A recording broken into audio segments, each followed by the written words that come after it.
أجرت شبه جزيرة تايوان أمس الاثنين محاكاة لحرب محتملة مع الصين، حيث أخليت الطرق وأصدرت أوامر ببقاء السكان في منازلهم، حيث تكثف قوات البلاد الاستعدادات لأي مواجهة عسكرية مع بكين التي هددت مرارا بغزوها.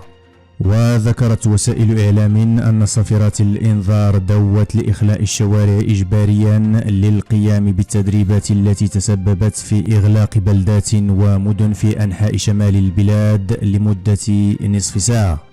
وعبر رسائل نصية على الهاتف المحمول طالبت السلطات التايوانية الناس بالانتقال لأماكن آمنة على الفور.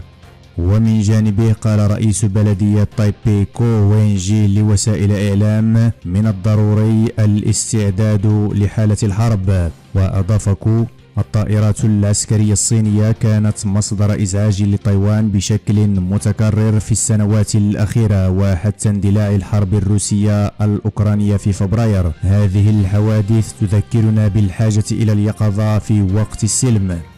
وفي العاصمة تايبي وجهت الشرطة المركبات للتحرك إلى جانب الطريق وطلبت من المارة البحث عن مأوى، وأغلقت المتاجر والمطاعم أبوابها وأطفأت الأنوار تجنبا لأن تصبح هدفا في حالة وقوع هجوم ليلي.